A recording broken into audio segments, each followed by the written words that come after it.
माता रामो पिता रामचंद्रः स्वामी रामो सखा रामचंद्रः सर्वस्वं मे रामचंद्रो दयालु नान्यं जाने नैव जाने न जाने दक्षिणे लक्ष्मणो यस्य वामे जनकात्मजा पूर्वो मारुतिर्यस्य तं वन्दे रघुनन्दनं मनोजो मारुतिर्यवेदं केन्द्रियं बुद्धिमतां वरिष्ठं वातात्मजं मानवयूतं निजं श्रीरामदूतं शरणं प्रपद्ये देहापरिकालो प्रपंच मुक्षु जनालाय अध्यात्मचर्चा करोगी बहुलोकते मेलपीति नमस्कारत्या ब्रह्मचैतन्य बोलो राजा राम राम बोलो सीता राम राम बोलो राजा राम राम बोलो सीता राम राम बोलो राजा राम राम बोलो सीता राम राम बोलो राजा राम राम बोलो सीता राम राम बोलो राजा राम राम बोलो सीता राम राम बोलो राजा राम राम बोलो सीता राम राम बोलो राजा राम राम बोलो सीता राम राम बोलो राजा राम राम बोलो सीता राम राम बोलो राजा राम राम बोलो सीता राम राम बोलो राजा राम राम बोलो सीता राम राम जानकी जीवन स्मरण देते रहो।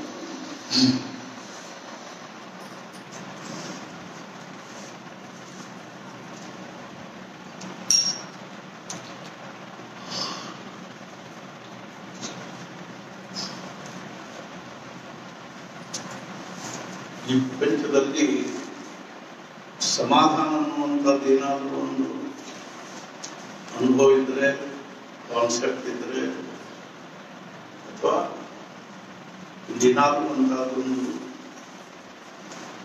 ಧರ್ಮ ಇದ್ದರೆ ಮನುಷ್ಯಂದು ಅದು ಕೇವಲ ಯಾರ ಅನುಭವದಲ್ಲಿರುವಂತಹದ್ದು ಅಂದರೆ ಸತ್ಪುರುಷರ ಅನುಭವದಲ್ಲಿರುವುದು. ಯಾರಿಗೆ ಅದರ ಅನುಭವವನ್ನು ಅವರೇ ಸತ್ಪುರುಷರು. ಯಾರು ಸತ್ಪುರುಷರಿದ್ದಾರೋ ಅವರಿಗೆ ಮಾತ್ರ ಸಮಾಧಾನ ಅನ್ನುವಂಥದ್ದು ಏನಿದೆ ಅನ್ನೋದು ಸಣ್ಣ ಅನುಭವ ಅನ್ನುವಂಥದ್ದು ಇರ್ತದೆ. ಸಾಮಾನ್ಯವಾಗಿ ನಾವು ಬಹಿರ್ಮುಖರಾಗಿರ್ತಕ್ಕಂಥ ನಮಗೆ ಸಮಾಧಾನದ ಕಲ್ಪನಾ ಇಲ್ಲ. ಸಮಾಧಾನದ್ದು ನಮಗೆ ಗಾಳಿ ಸಹಿತ ಬಡದಿರಂಗಿಲ್ಲ. ನಿಜವಾಗಿ ಹೇಳಬೇಕು, ಸಮಾಧಾನ ಅನ್ನುವಂಥದ್ದು ಏನು ಅದರ ಅನ್ನೋದು ಕಲ್ಪನಾನೇ ಇಲ್ಲ.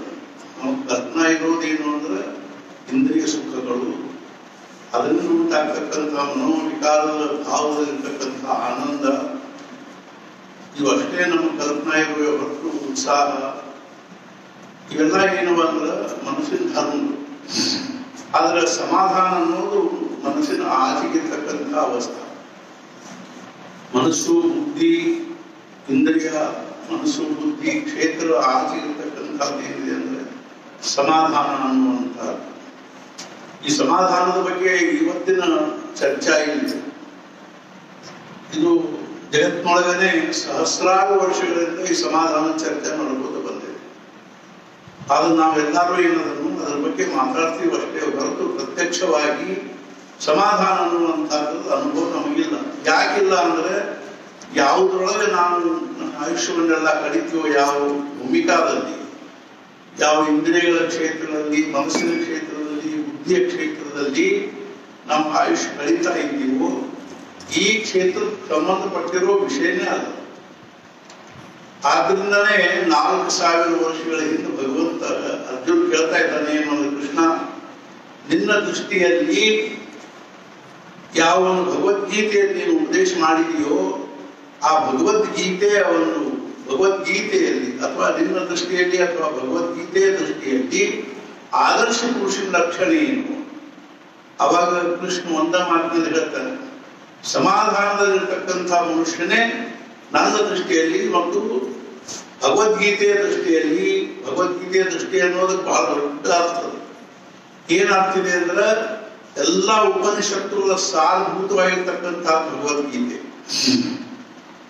ಆದ್ರಿಂದ ಎಲ್ಲಾ ಉಪನಿಷತ್ತುಗಳ ತಾತ್ಪರ್ಯ ಭಗವದ್ಗೀತೆಯ ಮುಖ್ಯವಾಗಿರ್ತಕ್ಕಂಥ ಒಂದೇನದು ಕಾನ್ಸೆಪ್ಟ್ ಸಂಕಲ್ಪನೆ ಅದು ಎದ್ರೊಳಗ ಇದೆ ಅಂತ ತಿಳ್ಕೊಂಡು ಕೇಳಿದ್ರೆ ಸಮಾಧಾನದಲ್ಲಿ ಅದನ್ನ ಭಗವಂತ ಹೇಳ್ತಾನೆ ಏನು ಅಂತಂದ್ರೆ ಆತ್ಮನ್ನೇವಾತ್ಮನೋ ತುಷ್ಟ ಸ್ಥಿತಪ್ರಜ್ಞಸ್ತುಚ್ಯತೆ. ಯಾವನಿಗೆ ತನ್ನ ಸಂತೋಷಕ್ಕಾಗಿ ಹೊರಗಿನ ಯಾವುದೇ ವಸ್ತು ವ್ಯಕ್ತಿ ಪರಿಸ್ಥಿತಿ ಬೇಕಾಗುವುದಿಲ್ಲೋ. ಈಗ ನಮ್ಮ ಸಂತೋಷಕ್ಕಾಗಿ ನಮಗೇನ್ ಬೇಕಾಗ್ತದೆ ಅಂದ್ರೆ ಆಶ್ರಮ ಬೇಕಾಗ್ತದೆ, ಮಂದಿರ ಬೇಕಾಗ್ತದೆ, ಮಂದಿರದೊಳಗೆ ಬೆಳ್ಳಿ ಚೌಕಟ್ಟು ಬೇಕಾಗ್ತದೆ, ಅದೇ ರೀತಿಯಾಗಿ ಏನಪ್ಪಾ ಅಂದ್ರೆ ಪುಸ್ತಕಗಳು ಬೇಕಾಗ್ತವೆ, ಪ್ರವಚನ ಬೇಕಾಗ್ತವೆ, ಅದೇ ರೀತಿಯಾಗಿ ಇನ್ನೂ ಏನೇನೋ ಹಂಗೇನಂದ್ರೆ ಪ್ರಾಪಂಚಿಕರಿಗೆ ಪಾಪ ಅವ್ರಿಗೆ ಮನಿ ಬೇಕು, ಹೊಲ ಬೇಕು, ದುಡ್ಡು ವಸ್ತು, ಅರ್ಥಾತ್ ಇನ್ನು ಬೆಳ್ಳಿ ಬಂಗಾರ ಅವ್ರಿಗೂ ನಮೂನಿ ಬೆಳಿಬೇಕು, ನಮಗೂ ನಮೂನಿ ಬೆಳಿಬೇಕು. ಬೆಳೆ ಅಂತ ಅವ್ರಿಗೂ ಬೇಕು, ನಮಗೂ ಬೇಕು. ದುಡ್ಡು ಅವ್ರಿಗೂ ಬೇಕು, ನಮಗೂ ಬೇಕು. ನಮ್ಗೆ ನಮ್ಗೆ ಪುಸ್ತಕ ಪ್ರಿಂಟ್ ಮಾಡ್ಲಿಕ್ಕೆ ದುಡ್ಡು ಬೇಕು. ಅವ್ರಿಗೆ ಪಾಪ ಮತ್ತೇನು ಮನೆಗೆ ಬಡ್ಡಿ ಬರಿ ತರಲಿಕ್ಕೆ ಅವ್ರಿಗೆ ದುಡ್ಡು ಬೇಕು. ಅರ್ಥಾತ್ ಏನು ಅಂದ್ರೆ ಆತ್ಮನ್ನೇವಾತ್ಮನ ತುಷ್ಟ ಸ್ಥಿತಪ್ರಜ್ಞಸ್ತುಚ್ಯತೆ. ಯಾರಿಗೆ ತನ್ನ ಸಂತೋಷಕ್ಕಾಗಿ ಹೊರಗಿನ ಜಗತ್ತಿನೊಳಗಿನ ಯಾವುದೇ ವಸ್ತು ವ್ಯಕ್ತಿ ಪರಿಸ್ಥಿತಿ ಬೇಕಾಗಿಲ್ಲೋ ಅವನು ನಿಜವಾಗಿಯೂ ಏನಿದ್ದಾನೆ ಅಂದ್ರೆ ಭಗವದ್ಗೀತೆಯ ದೃಷ್ಟಿಯಿಂದ ಆಗಲಿ ಅಥವಾ ಭಗವಾನ್ ಶ್ರೀಕೃಷ್ಣನ ದೃಷ್ಟಿಯಿಂದ ಆಗಲಿ ಆದರ್ಶ ಪುರುಷ ಅನ್ನೋದನ್ನ ಕೃಷ್ಣ ಅರ್ಜುನ್ಗೆ ಹೇಳ್ತಾ ಇದ್ದಾರೆ.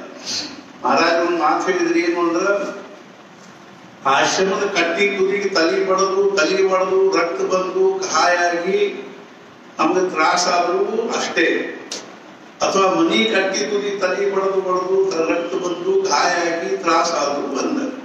ಅದನ್ನು ಉಲ್ಟಾ ಹೇಳಿದ್ರು. ಈಗ ಮನಿ ಕಟ್ಟಿ ಕುದಿ ತಲೆ ಬಡದು ರಕ್ತ ಬಂದು ತ್ರಾಸಾದರೂ ಅಷ್ಟ, ಅದು ಒಂದ.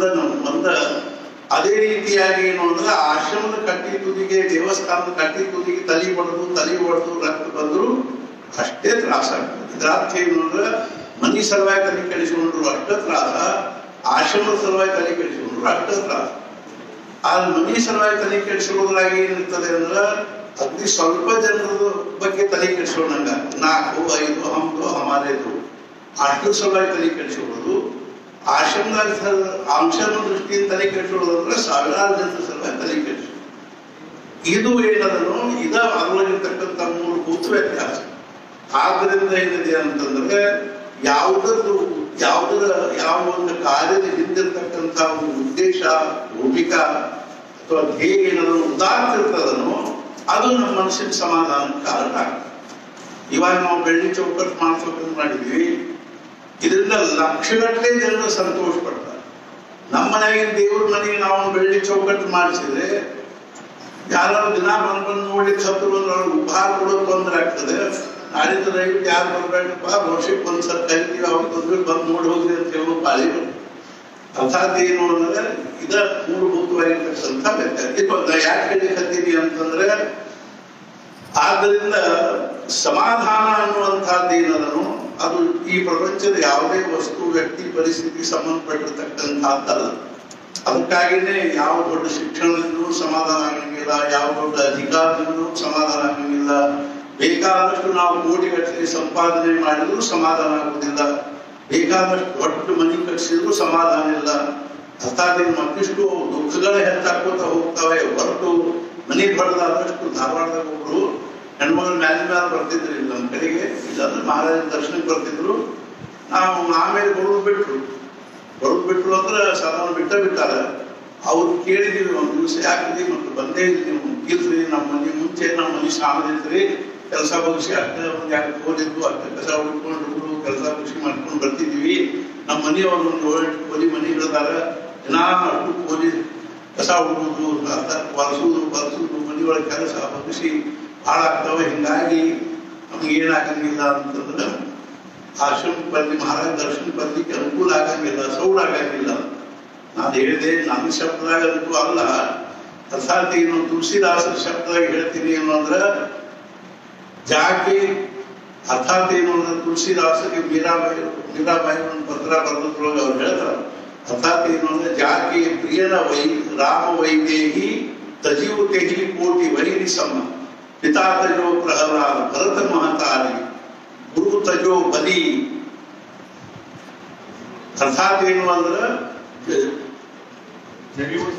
ಜರಿವಸು ಸಂಪತ್ತಿ ಸದನ ಸುಖು ಸುಹೃದ ಮಾತು ಪಿತು ಭಾಯ. ಜರಿವು ಅಂದ್ರೆ ಜನ ಅದು ಬೆಂಕಿ ಹಚ್ಚರಿ, ಆ ಸಂಪತ್ತಿಗೆ ಬೆಂಕಿ ಹಚ್ಚರಿ, ಆ ಮನಿಗೆ ಬೆಂಕಿ ಹಚ್ಚರಿ. ಯಾವ ಸಂಪತ್ತು ಯಾವ ಮನಿ ನಮ್ಮನ್ನು ಭಗವಂತನ ದರ್ಶನಕ್ಕೆ ಹೋಗ್ಲಿಕ್ಕೆ ಅಡಚಣೆ ಆಗ್ತದನೋ ಆ ಮನಿಗೆ ಬೆಂಕಿ ಹಚ್ಚರಿ. ಕೃಷಿರಾಸ ಹೇಳಿದ ನಾ ಹೇಳಿದ, ಆದ್ರಿಂದ ನೀವು ಆಮೇಲೆ ನೀವು ವಿಚಾರ ಮಾಡ್ಕೊಳ್ಳಿ. ಕೃಷಿರಾಸರು ಹೇಳಿದ್ರು ಜರಿವಸು ಸಂಪತ್ತಿ ಸದನ ಸುಖು ಸುಹೃದ ಮಾತು ಪಿತು ಭಾಯಿ. ಯಾರು ಭಗವಂತನಿಗೆ ಕಡೆಗೆ ಹೋಗ್ಲಿಕ್ಕೆ ಅಡ್ಡು ಬರ್ತಾರೋ ಅವ್ರಿಗೆಲ್ಲರಿಗೂ ಬೆಂಕಿ ಹಚ್ಚರಿ ಅಂತ ಮಹಾರಾಜರು ಹೇಳಿದ ಕೂಡಲೇ ಮಹಾರಾಜರು ಏನಂದ್ರು, ಪ್ರತ್ಯಕ್ಷವಾಗಿ ಹಚ್ಚಬಾರದು, ಮನಸ್ಸೇ ಹಚ್ಚಬೇಕು ಅಂತೆ. ಇವತ್ತು ನಾ ಯಾಕೆ ಹೇಳಿಕತ್ತೀನಿ ಅಂತ ತಿಳ್ಕೊಂಡು ಕೇಳಿದ್ರೆ, ಈ ಪ್ರಪಂಚದ ಯಾವುದೇ ಪರಿಸ್ಥಿತಿ ನಮಗೇನಾಗ್ಲಿಕ್ಕೆ ಶಕ್ತಿ ಇಲ್ಲ ಅಂದ್ರೆ ಸಮಾಧಾನ ಕೊಡ್ಲಿಕ್ಕೆ ಶಕ್ತಿ ಇಲ್ಲ. ಆದ್ರಿಂದ ಹಾಗಾದ್ರೆ ಸಮಾಧಾನ ಅಂದ್ರೆ ಏನು, ಎಲ್ಲಾದ್ರೂ ಜೀವನದೊಳ ಸಿಗ್ತದೇನು ಅಂದ್ರೆ ಮಹಾರಾಜರು ಒಂದ್ಸಲ ಹೇಳಿದ್ರು ನನಗೆ ಸಣ್ಣ ಬಹಳ ಸಮಯ ಇತ್ತು. ಆದ್ರಿಂದ ನಾನು ಏನ್ ಮಾಡಿದೆ ಅಂದ್ರೆ ಸಮಾಧಾನದ ಶೋಧ ಮಾಡಿದೆ. ಸಮಾಧಾನ ನಿಜವಾಗಿಯೂ ಎದರೊಳಗಿದೆ ಅನ್ನೋದನ್ನ ನಾನು ಶೋಧ ಮಾಡ್ಲಿಕ್ಕಾಗಿ ಈ ಪ್ರಪಂಚದ ಪರಿಸ್ಥಿತಿಗಳನ್ನು ನಾನು ಉಪೇಕ್ಷಾ ಮಾಡಿ, ಅಂದ್ರೆ ಶಾಲೆ ಕಲಿಯೋದು, ನೌಕರಿ ಮಾಡೋದು, ಮದುವೆ ಮಾಡಿಕೊಳ್ಳೋದು, ದುಡ್ಡು ಗಳಿಸೋದು, ಮನೆ ಕಟ್ಟೋದು, ಮಕ್ಕಳು ಮರಿ ಆಗೋದು, ಪ್ರಪಂಚ ಮಾಡೋದು, ಇವನ್ನೆಲ್ಲ ಬಿಟ್ಟು ನಾನು ಏನ್ ಮಾಡಿದೆ ಅಂದ್ರೆ ಸಮಾಧಾನ ಶೋಧ ಮಾಡಲಿಕ್ಕೆ ಮನೆ ಬಿಟ್ಟು ಹೋದೆ. ಸದ್ಗುರುಗಳ ಸಮಾಧಾನವನ್ನು ಹೊಂದಿರತಕ್ಕಂಥ ವ್ಯಕ್ತಿಗಳ ಕಡೆಗೆ ಹೋಗ್ಬೇಕು. ನಮಗೆ ದುಡ್ಡಿನ ಅಡಚಣೆ ಅದ ಅಂತಂದ್ರೆ ನಾವು ಯಾರ ಕಡೆಗೆ ಹೋಗ್ತೀವಿ ಅಂದ್ರೆ ದುಡ್ಡಿದ್ದವ್ರ ಕಡೆಗೆ ಹೆಂಗ್ ಹೋಗ್ತೀವೋ ಹಂಗೇನಲ್ಲ, ಸಮಾಧಾನದ ಅಭಾವ ಇರೋದ್ರಿಂದಾಗಿ ಸಮಾಧಾನ ಇದ್ದವ್ರ ಕಡೆಗೆ ನಾವು ಹೋಗ್ಬೇಕಾಗುತ್ತೆ. ಅಂಥವ್ರು ಅವಶ್ಯಕ್ಕೆ ನಮ್ಗೆ ಯಾರು ಅಂದ್ರೆ ತುಕಾರಾಮ ಚೈತನ್ಯ ತುಕಾಮಾಯಿಗಳು ಅನ್ನುವಂಥವ್ರು ನಮ್ಗೆ ಅಖಂಡ ಸಮಾಧಾನದಲ್ಲಿರ್ತಕ್ಕಂಥವ್ರು. ಅವರ ಸಮಾಧಾನವನ್ನು ಭಂಗ ಮಾಡುವಂಥ ಒಂದು ಈ ಪ್ರಪಂಚದೊಳಗ ಸಮಾಧಾನ ಭಂಗ ಮಾಡುವಂಥ ವಸ್ತು ವ್ಯಕ್ತಿ ಪರಿಸ್ಥಿತಿನೇ ಇಲ್ಲ ಅನ್ನುವಂಥ ಸಮಾಧಾನದಲ್ಲಿರ್ತಕ್ಕಂಥವ್ರನ್ನ ಅವ್ರು ಶೋಧ ಮಾಡಿ ಅವರಿಗೆ ಶರಣು ಹೋದ್ರು. ಅವ್ರು ಏನ್ ಮಾಡಿದ್ರು, ಕೇವಲ 9 ತಿಂಗಳು ತಮ್ಮ ಹತ್ರ ಇಟ್ಕೊಂಡು ಅಗ್ದಿ ಶಾರ್ಟ್ಕಟ್ನಾಗ ಅಗ್ದಿ ಏನಪ್ಪಾ ಅಂದ್ರೆ ಈ ಇದ್ರಲ್ಲೇ ಕಾಲುದಾರಿಯಿಂದ ಅಂದ್ರೆ ಅಗ್ದಿ ಶಾರ್ಟ್ಕಟ್ನೊಳಗ 9 ತಿಂಗಳೊಳಗೆ ಅವ್ರನ್ನ ಏನ್ ಮಾಡಿದ್ರು, ಅಖಂಡ ಸಮಾಧಾನದಲ್ಲಿರುವ ಮಾಡಿದ್ರು. ಆದ್ರಿಂದ ಮಹಾರಾಜ ಹೇಳ್ತಿದ್ರು, ಅಖಂಡ ಸಮಾಧಾನ म्हणजे ಮೂರ್ತಿಮಂತ ಬ್ರಹ್ಮಜ್ಞಾನ. ಅಖಂಡ ಸಮಾಧಾನದಲ್ಲಿರೋದೇ ಬ್ರಹ್ಮಜ್ಞಾನದ ಲಕ್ಷಣ. ಎಷ್ಟೊಂದು ನಮಗದು ನಾವು 24 ತಾಸು ಆ ಶಬ್ದ ಬಾಯಾಗ ಅನ್ಕೋತಾನೆ ಏನ್ರಿ ಮನಸ್ಸಿಗೆ ಸಮಾಧಾನ ಇಲ್ಲ ಅಂತ ಕೆಲವರು ಅಂತಾರೆ, ಸ್ವಲ್ಪ ಸಮಾಧಾನ ಅದಾರೆ ಅಂತ ಕೆಲವರು ಅಂತಾರೆ. ಒಟ್ಟು ಸಮಾಧಾನ ಅನ್ನೋ ಶಬ್ದ ಉಚ್ಚಾರ ಮಾಡ್ಕೋತಾ ಇದ್ರು ಸಮಾಧಾನದ ನಿಜವಾಗಿ ನಮಗೆ ಅದ್ರ ಏನ್ ಗೊತ್ತಿಲ್ಲ ಅಂದ್ರೆ ಅದ್ರ ಗಾಳಿ ಸಹಿತ ನಮಗೆ ಬಡದಿಲ್ಲ ಅಂತ ಹೇಳಿದ್ರು ಏನ್ ತಪ್ಪಾಗ್ಲಿಕ್ಕಿಲ್ಲ. ಅಂಥ ಸಮಾಧಾನವನ್ನ ಮಹಾರಾಜರು ಹೆಂಗ್ ಪಡ್ಕೊಂಡ್ರು ಹಂಗೇನಿಲ್ಲ ಅಂದ್ರೆ ಆ ಮಹಾರಾಜರು ಯಾವ ಸಮರ್ಥ ರಾಮದಾಸ್ ಸ್ವಾಮಿಗಳ ಅವತಾರ ಆಗಿದ್ರು ಅಂಥ ಸಮರ್ಥ ರಾಮದಾಸ್ ಸ್ವಾಮಿಗಳ ಒಂದು ದಿವ್ಯವಾಗಿರ್ತಕ್ಕಂಥ ಒಂದೇನು ಅಂದ್ರೆ ಪುಣ್ಯತಿಥಿಯ ಒಂದು ಪರ್ವಕಾಲ ಅನ್ನುವಂತಹದ್ದು ನಮಗೆ ಇವತ್ತು ಪ್ರಾಪ್ತವಾಗಿರೋದ್ರಿಂದ ಅಂಥ ಸಮರ್ಥರ ಒಂದು ಅರ್ಥಾತ್ ಏನು ಅಂದ್ರೆ ಅವರ ಜನ್ಮದ ಆರಭ್ಯ ಅವ್ರ ಒಂದು ಪುಣ್ಯತಿಥಿ ಅಥವಾ ಅವರ ದೇಹಗಳು ಒಂದು ಮಹಾನ್ ನಿರ್ಯಾಣದವರೆಗೆ ಇರ್ತಕ್ಕಂಥ ಈ ಒಂದು ಕಿಂಚಿತ್ ಏನು ಅಂದ್ರೆ ವಿಚಾರಗಳನ್ನು ಶ್ರವಣ ಮಾಡಿ ಅರ್ಥಾತ್ ಏನು ಅಂದ್ರೆ ಸದ್ಗುರು ಶ್ರೀ ಬ್ರಹ್ಮಚೈತನ್ಯ ಮಹಾರಾಜರ ಅನುಗ್ರಹದಿಂದ ನಾವು ಕಳೆದ ಸುಮಾರು 1 ವರ್ಷದಿಂದ ಹೋದ ವರ್ಷ ಮಾರ್ಚ್ 16ನೇ ತಾರೀಕಿನ ದಿವಸ ಇಲ್ಲಿ ಬಂದವರು ನಾವು ಇವತ್ತಿನ ತನಕನೂ ಇಲ್ಲಿ ಇದ್ದೀವಿ. ಇನ್ನು 2 ದಿವಸಕ್ಕೆ 1 ವರ್ಷ ಆಗ್ತದೆ. 7 ತಾರೀಕು ಇವತ್ತು ಇನ್ನೊಂದು 8-9 ದಿವಸಕ್ಕೆ 1 ವರ್ಷದಿಂದ ನಾವು ಈ ಹೊರಗಿನ ಒಂದು ಪ್ರಚಂಡವಾಗಿರ್ತಕ್ಕಂಥ ಕೊರೋನಾ ಮಹಾಮಾರಿಯ ಇಂಥ ಒಂದು ಪ್ರಕೋಪದಲ್ಲಿನೂ ಸದ್ಗುರು ಸಾನ್ನಿಧ್ಯದಲ್ಲಿ ನಾವು ನಮ್ಮ ದಿನಗಳನ್ನ ಸಮಾಧಾನ ಅರ್ಥಾತ್ ಏನು ಅಂತಂದ್ರೆ ಅನೇಕ ಪ್ರಕಾರದಿಂದ ನಮಗೂ ಸಹಿತ ಅದೇನಾಯ್ತು ಅಂದ್ರೆ ಬಿಡುಗು ನಮಗೂ ಅದ್ರ ತ್ರಾಸ ಆಯ್ತು ಎಲ್ಲ ಖರೆ. ಆದ್ರೆ ನಮಗೊಂದು ಸಮಾಧಾನ ಏನು ಅಂತಂದ್ರೆ ನಮ್ದು ಬಹಳಷ್ಟು ಸಮಯ ಸದ್ಗುರು ಸಾನ್ನಿಧ್ಯದಲ್ಲಿ ಕಲಿತು ಮೊದಲನೇದಾಗಿ. 2ನೇದಾಗಿ ಏನು ಅಂದ್ರೆ ಈ ಸದ್ಗುರು ದಿವ್ಯ ಸಾನ್ನಿಧ್ಯದಲ್ಲಿ ಇದ್ದುಕೊಂಡು ನಾವು ಸ್ವಲ್ಪ ಏನದ ಅಂತಂದ್ರೆ ನಾಮಸ್ಮರಣೆ ಉಪಾಸನೆ ಮತ್ತು ಅದೇ ರೀತಿಯಾಗಿ ಭಜನೆ ಸತ್ಸಂಗ ಸ್ವಾಧ್ಯಾಯ ಇತ್ಯಾದಿಗಳಲ್ಲಿ ತೊಡಗಿಸೋದ್ರ ಜೊತೆಗೆ ಇವತ್ತಿನ ವಿಜ್ಞಾನದ ಒಂದು ಏನು ಕೊಡುಗೆ ಅದನ್ನು ಉಪ್ಪು ಇತ್ಯಾದಿಗಳ ಒಂದು ಅನುಕೂಲತೆ ಇರುವುದರಿಂದಾಗಿ ನಾವು ಆ ಮೂಲಕವಾಗಿಯೂ ಇವತ್ತು ನಿಜವಾಗಿ ನಮಗೆ ಸಂತೋಷದ ಸದ ಏನು ಅಂದ್ರೆ ಸಾವಿರಾರು ಜನರು ತಮ್ಮ ಈ ಒಂದು ಸಮಯವನ್ನು ಬಹಳಷ್ಟು ಸದುಪಯೋಗ ಮಾಡಿಕೊಂಡಾರೆ ಅನ್ನೋದ್ರಿಂದ ನಮಗೆ ಸಮಾಧಾನ ಆಗ್ತದೆ. ಈ ಸಂದರ್ಭದಲ್ಲೇ ಮಹಾರಾಜರ ಪುಣ್ಯತಿಥಿ ಮಾಡಿದ್ವಿ, ಅದೇ ರೀತಿಯಾಗಿ ಅರ್ಥಾತ್ ರಾಮನವಮಿ ಮಾಡಿದ್ವಿ, ಕೃಷ್ಣ ಜನ್ಮಾಷ್ಟಮಿ ಮಾಡಿದ್ವಿ. ಇಂಥ ಅನೇಕ ಉತ್ಸವಗಳನ್ನು ಸಹಿತ ಒಳಗೆ ನಾವು ಇದ್ದುಕೊಂಡು ಮಾಡ್ತಾ ಇದ್ದಾಗ್ಯೂ ಮೊನ್ನೆ ಕಳೆದ ಏನು ಅಂತಂದ್ರೆ ಪುಣ್ಯತಿಥಿಯಿಂದ ನಾವು ಜನರಿಗೆ ಹೊರಗೆ ಬರಲಿಕ್ಕೆ ಅವಕಾಶ ಆಗಬೇಕು ಅನ್ನುವಂಥ ದೃಷ್ಟಿಯಿಂದನೂ ಆ ಒಂದು ಪದ್ಧತಿಯನ್ನು ನಾವು ಪ್ರಾರಂಭ ಮಾಡಿದ್ವಿ. ಆದ್ರೆ ಪ್ರತ್ಯಕ್ಷವಾಗಿ ಇವತ್ತು ಈ ದಾಸನವಮಿ ಮತ್ತು ನಾಳೆ ಬ್ರಹ್ಮಾನಂದ ಮಹಾರಾಜರ ಜಯಂತಿ ಇವೆರಡೂಗಳಿಗೂ ನಾವು ಏನಿಲ್ಲ ಹೊರಗಿನ ಹೆಚ್ಚಿನ ಸಂಪರ್ಕವನ್ನು ಇಟ್ಕೊಳ್ಳೋದನ್ನೇ ನಮ್ಮ ಬಹುತೇಕ ನಾವು ಈ ಆಶ್ರಮದಲ್ಲಿರ್ತಕ್ಕಂಥವ್ರು ಅಷ್ಟ ಮಾಡಿದ್ದಾರು ಅನ್ನುವಂತಹ ಭಾವನೆಯಿಂದ ಇವತ್ತು ಮಾಡ್ತಾ ಇದ್ದೀವಿ. ಯಾಕೆಂದ್ರೆ ನಾಳೆ ಬರೋ ಮತ್ತೆ ದ್ವಾದಶಿ ದಿವಸ ಜನರಿಗೆ ಏನಲ್ಲ ಅಂದ್ರೆ ಮತ್ತೆ ಭಕ್ತರಿಗೆ ಪಾವಕ ನಿಮಿತ್ತವಾಗಿ ಮಹಾರಾಜರ ದರ್ಶನಕ್ಕೆ ಅವಕಾಶ ಆಗುವಂತ ಸಂಭವ ಇದೆ. ಆದ್ರಿಂದ ಇವತ್ತಿನ ಈ ಒಂದು ದಿವ್ಯವಾಗಿರ್ತಕ್ಕಂತಹ ಪುಣ್ಯ ಪರ್ವಕಾಲದಲ್ಲಿ ಯಾವ ಸಮರ್ಥ ರಾಮದಾಸ ಸ್ವಾಮಿಗಳು ಅವರು ಕೂಡ ಮಹಾರಾಜರು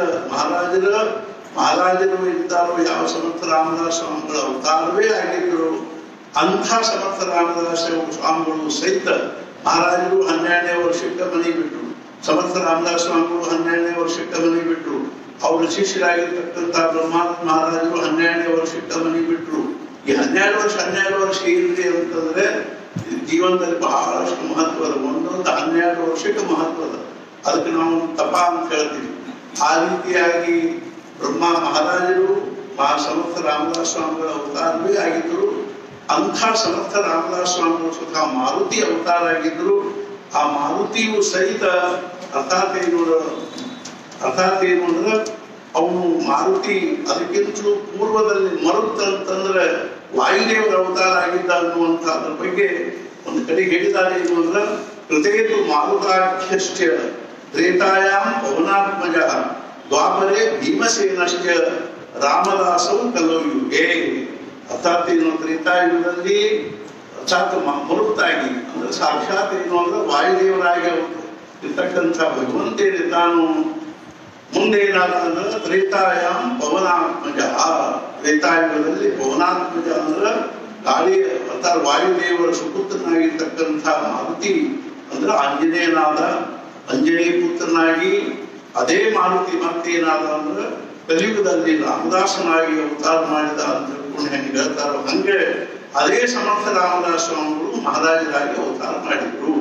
ಇವರೆಲ್ಲರೂ ಎಂಥವ್ರು ಅಂದ್ರೆ ಈ ಜಗತ್ತಿನ ಎಲ್ಲಾ ಒಂದು ಆಕರ್ಷಣೆಗಳಿಗೆ, ಜಗತ್ತಿನ ಎಲ್ಲಾ ಒಂದು ಐಶ್ವರ್ಯಗಳಿಗೆ ಮತ್ತು ಎಲ್ಲಾ ಐಶ್ವರ್ಯಗಳಿಗೆ ಅರ್ಥಾತ್ ಏನು ಅಂದ್ರೆ ಇವರು ತಮ್ಮ ಜೀವನದಲ್ಲಿ ತಮ್ಮ ದೃಷ್ಟಿಯಲ್ಲಿ ಅವುಗಳ ಶೂನ್ಯವತ್ ಅಂತ ತಿಳ್ಕೊಂಡು ಅವ್ರೇನು ಅಂತಂದ್ರೆ ಜಗತ್ತಿನ ಕೋಟಿ ಜನರಲ್ಲಿ ದುರ್ಲಭವಾಗಿರ್ತಕ್ಕಂತಹ ಯಾವ ಒಂದು ಪರಮಾತ್ಮನ ದಿವ್ಯವಾದ ಅನುಭವದನು ಯಾವುದು ನಾವು ಸಮಾಧಾನ ಅನ್ನುವಂತಹ ಶಬ್ದದಿಂದ ನಾವು ಏನ್ ಮಾಡ್ಲಿಕ್ಕೆ ಶಕ್ಯದಂದ್ರ ಕಲ್ಪನಾ ಮಾಡ್ಲಿಕ್ಕೆ ಶಕ್ಯದನು ಅಂಥ ದಿವ್ಯವಾದ ಅನುಭವವನ್ನು ಪಡ್ಕೊಳ್ಳೋ ಸಲುವಾಗಿ ಅವ್ರು ವಯಸ್ಸನ್ನು ಬಹಳಷ್ಟು ಸಮಯವನ್ನ ಈ ಒಂದೇನು ಅಂದ್ರೆ ವ್ಯರ್ಥವಾಗಿರ್ತಕ್ಕಂಥ ಈ ಲೌಕಿಕದಲ್ಲಿ ಕಲಿಯಲ್ಲದೆ, ವ್ಯಾವಹಾರಿಕ ಜೀವನದಲ್ಲಿ ಕಲಿಯಲ್ಲದೆ ಅಮೂಲ್ಯವಾಗಿರುವ ಸಮಯವನ್ನು ಆದಷ್ಟು ಬೇಗನೆ ಪರಮಾರ್ಥದಲ್ಲಿ ತೊಡಗಿಸಬೇಕು ಅನ್ನುವಂಥ ಕಳಕಳಿಯಿಂದ ಅವ್ರು ಏನ್ ಮಾಡಿದ್ರು ಬಹಳ ಸಣ್ಣ ವಯಸ್ಸಿನಲ್ಲೇನೆ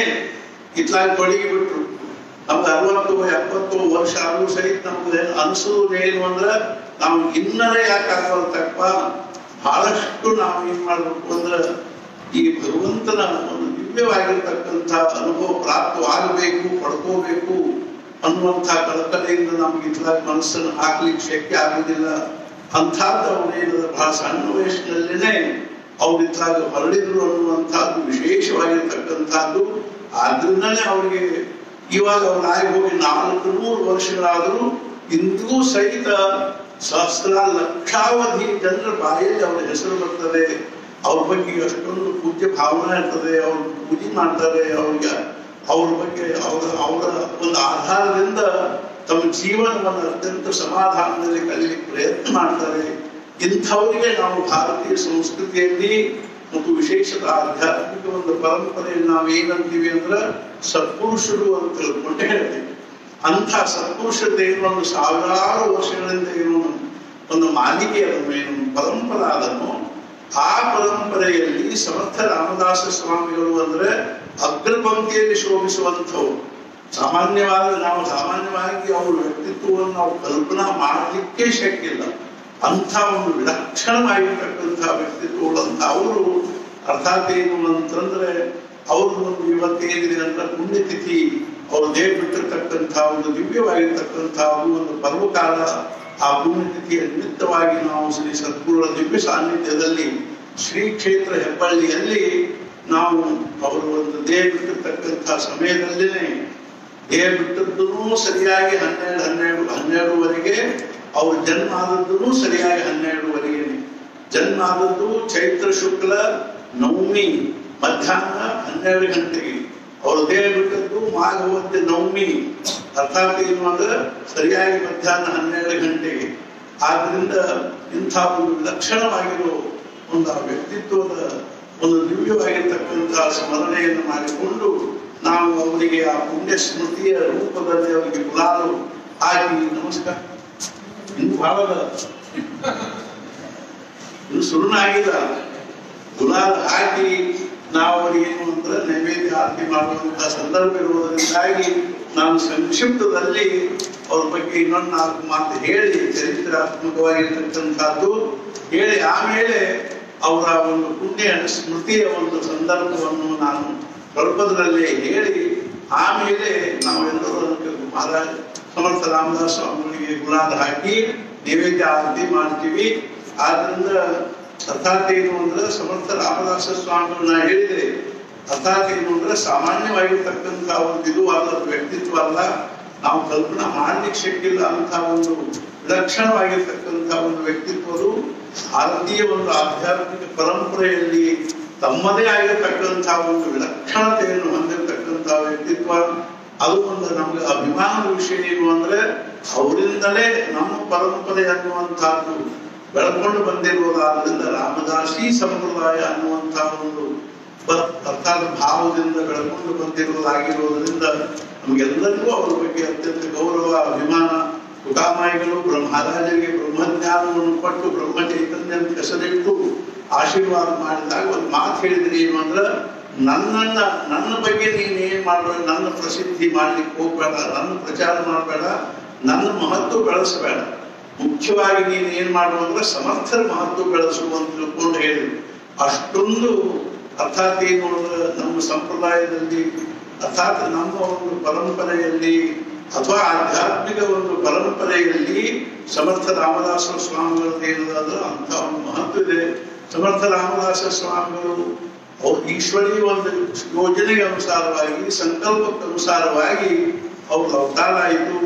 ಎಲ್ಲಿ ಅವತಾರ ಆಯಿತು ಅಂದ್ರೆ ಮಹಾರಾಷ್ಟ್ರದಲ್ಲಿ ಅರ್ಥಾತ್ ಏನು ಮರಾಠವಾಡ ಅಂದ್ರೆ ಔರಂಗಾಬಾದ್ ಜಿಲ್ಲಾದಲ್ಲಿ ಜಾಮ್ ಅನ್ನುವಂಥ ಒಂದು ಊರಿನಲ್ಲಿ ರಾಮಬಾಯಿ ಅಂದ್ರೆ ರೇಣುಕಾಬಾಯಿ ಹಾಗೂ ಸೂರ್ಯಾಡಿ ಪಂತ್ ಅನ್ನುವಂಥ ಒಂದು ಪವಿತ್ರವಾಗಿರ್ತಕ್ಕಂಥ ಒಂದು ದಂಪತಿಗಳ ಉದರದಿಂದ 2ನೇ ದ್ವಿತೀಯ ಪುತ್ರರಾಗಿ ಸಮರ್ಥರ ಅವತಾರ ಆಯಿತು.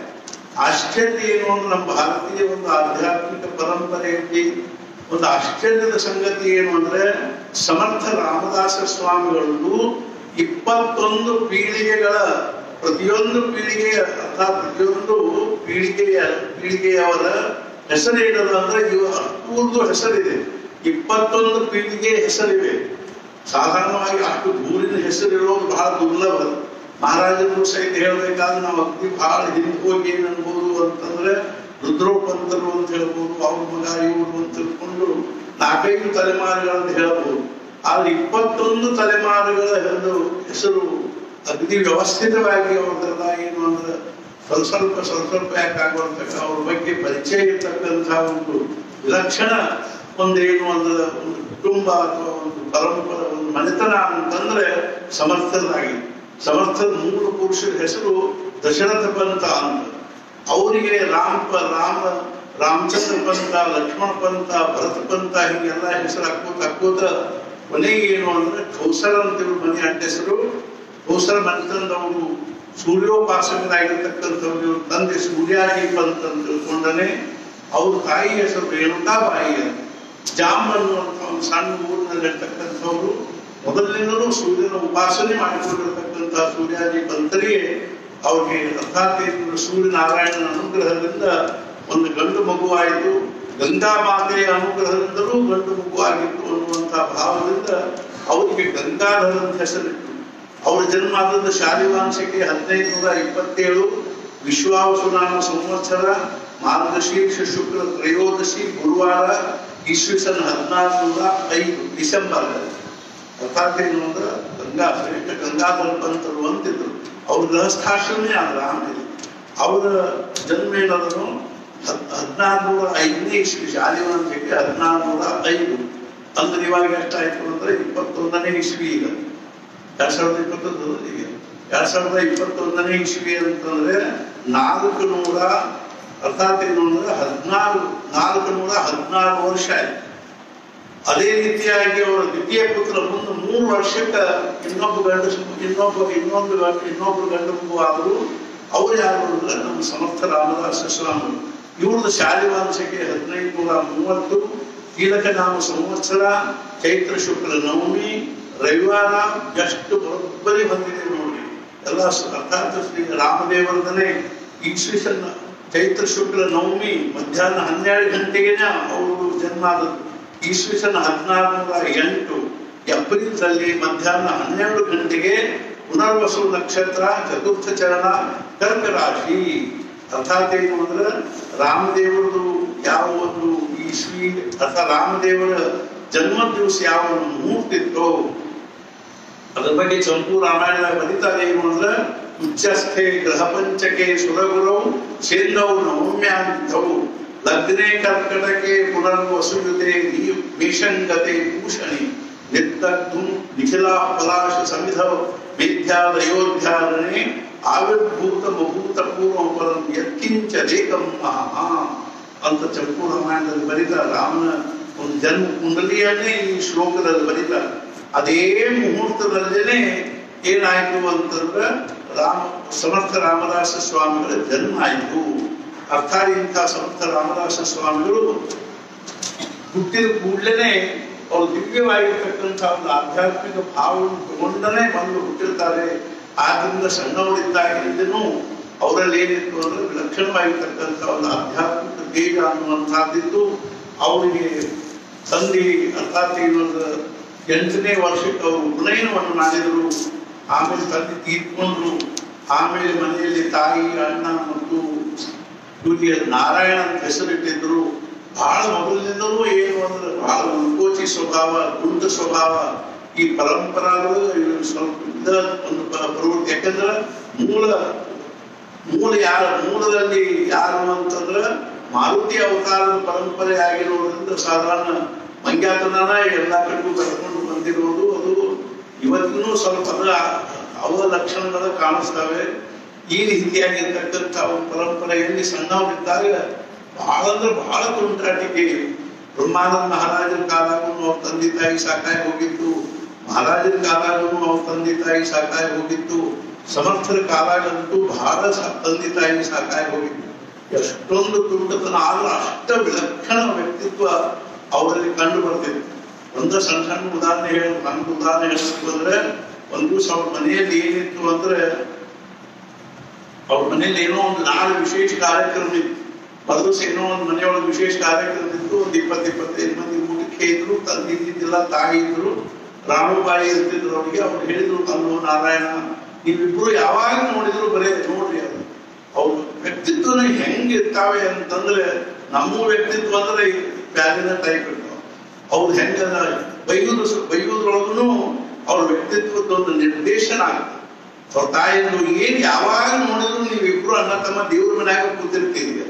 ಯಾವಾಗ ನೋಡಿದ್ರು ಜಪ, ಯಾವಾಗ ನೋಡಿದ್ರು ಏನಾದ್ರು ಪೋಥಿ ವಾಚನ ಏನಾದ್ರು ಮಾಡ್ಕೊಂಡು ಕೂತಿರ್ತೀರಿ. ಬರೇ ಮನಿಗೆ ಬಂದವ್ರ ಕಡೆಗೆ ಲಕ್ಷ್ಯ ಇರಂಗಿಲ್ಲ ನಿಮ್ಗ. ಯಾರು ಬಂದ್ರು ಯಾರು ಹೋದ್ರು ಬಂದವ್ರು ಕೂಡ್ರಿ ಮಾಡ್ರಿ ಅಲ್ಲಿ ಸಹಿತ ಯಾರು ಇರಂಗಿಲ್ಲ. ನೀವಿಬ್ರು ಅಣ್ಣ ತಮ್ಮ ಏನದನ್ನು ದೇವ್ರ ಮನ್ಯಾಗ ಕಣ್ಮುಟ್ಕೊಂಡು ಕೂತ್ ಬಿಟ್ಟಿರ್ತೀರಿ. ಚಲೋ ತಂದು ಸಹಿತ ಹೆಂಗ ಅವರಲ್ಲಿರ್ತಕ್ಕಂಥ ಶ್ರೇಷ್ಠ ಗುಣಗಳು ಈ ಭಾವದಲ್ಲಿ ವ್ಯಕ್ತ ಆಗ್ತವೆ. ಮುಂಜಾನೆ ಅವರು ಕುಲಕರ್ಣಿ ಅವರು ಬಂದಿದ್ರು, ಊರಾಗಿನ ಕುಲಕರ್ಣಿ ಅವರು ಬಂದಿದ್ರು, ಮನ್ಯಾಗ ಯಾರು ಕರೀಲಿಕ್ಕೆ ಅವ್ರನ್ನ ಒಳಗೆ ಬಂದು ಕೂಡ್ರಿ ಅದಕ್ಕೆ ಯಾರಿಲ್ಲ. ಕುಲಕರ್ಣಿ ಅವ್ರು ಬಂದ್ರು ಒಂದು ದಿವಸ ಅವ್ರ ಮನೆಗೆ.